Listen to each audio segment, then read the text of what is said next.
আশার কোনো শেষ নেই, আশা অন্তহীন। স্বপ্নের বোঝা বইতে বইতে তুমি ক্লান্ত, জীবন আর চলতে চাইছে না, ব্যথার ভারে তুমি নত হয়ে গেছো। প্রতিদিন একই রুটিন, একই নিয়ম, একইভাবে চলতে থাকা। ব্যথা যতটা শারীরিক তার থেকে বেশি মানসিক।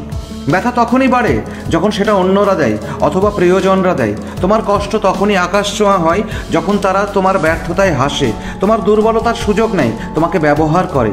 এই ব্যথা, এই যন্ত্রণা, এই কষ্টগুলো তোমার কাছে ম্যাটারই করবে না যদি তুমি এগুলোকে ইন্সপিরেশন হিসেবে নাও, তোমার চলার পথে পাথেয় হিসেবে নাও। এই ব্যথাকে যদি তুমি ফুয়েল হিসেবে নাও, তাহলে সে তোমাকে সুদীর্ঘ পথ পাড়ি দিতে সাহায্য করবে। তুমি তোমার সর্বস্ব দিয়ে সাধনায় নেমেছো, সাধনার আগুন দাউ দাউ করে জ্বলছে, সে আগুনে নিজেকে পোড়াতেই হবে, নিজের আহুতি দিতেই হবে। জীবন কোনো দ্বিতীয় অপশান দেবে না। যন্ত্রণা হলো জীবনের এক অবিচ্ছেদ্য অংশ। এটা কখনো শারীরিক, কখনো মানসিক। যদিও যন্ত্রণা মানুষকে দুর্বল করে দিতে পারে, তবুও এটা অনেক সময় শক্তির অন্যতম প্রধান উৎস হয়ে ওঠে।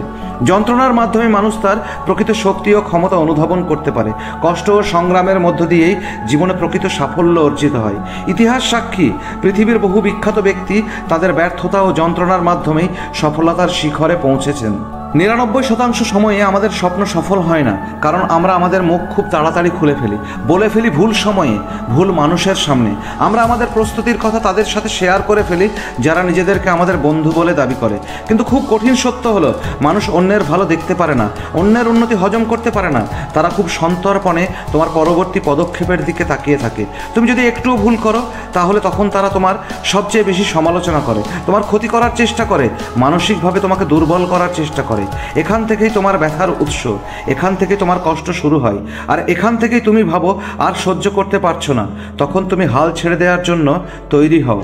মানুষ যখন ব্যর্থ হয় তখন তার মনে যন্ত্রণা সৃষ্টি হয়। এই যন্ত্রণা হয়তো কিছু সময়ের জন্য তাকে হতাশ করে দিতে পারে, কিন্তু সত্যিকারের সফল ব্যক্তিরা এই ব্যথাকে প্রেরণায় রূপান্তরিত করতে জানে। যন্ত্রণা কখনো আত্মবিশ্বাস ভেঙে দেয়, আবার কখনো সেটাই আত্মবিশ্বাস গঠনের মূল ভিত্তি হয়ে দাঁড়ায়। কষ্ট ও যন্ত্রণা মানুষকে ধৈর্যশীল করে তোলে। ধৈর্যই হলো যে কোনো সাফল্যের মূল চাবিকাঠি। যদি কেউ যন্ত্রণার কাছে আত্মসমর্পণ করে, তবে সে নিজের উন্নতির পথ বন্ধ করে দেয়। কিন্তু যদি কেউ যন্ত্রণাকে শক্তিতে রূপান্তরিত করতে পারে, তবে সে যে কোনো বাধাকে জয় করতে সক্ষম হয়। ব্যথা আসলে মানসিক। মনের উপর প্রভুত্ব স্থাপন করো, শরীর সব ব্যথা সহ্য করে নেবে। তোমার অবচেতন মনই হলো আসল অ্যাসেট।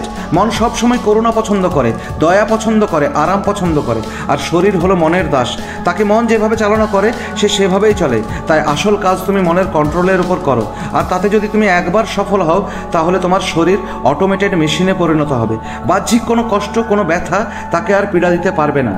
একটাই জীবন, তাই সুযোগও একটাই। ঈশ্বর তোমাকে লক্ষ্যও দিয়েছে একটাই। সেখানে পৌঁছানোর রাস্তায় বিছানো রয়েছে অজস্র কাঁটা। যত তুমি দৌড়াবে তত রক্তাক্ত হবে, তত ক্ষতবিক্ষত হবে। কিন্তু মাঝপথে যদি তুমি ছেড়ে দাও, তাহলে সে ক্ষত উপশম করার কেউ নেই। ভগ্ন হৃদয়, অশক্ত শরীর নিয়ে তুমি লুজারের দলে নাম লেখাবে। কোনো কিছুই চিরন্তন নয়, এমনকি তোমার ব্যথা ও যন্ত্রণারাও নয়।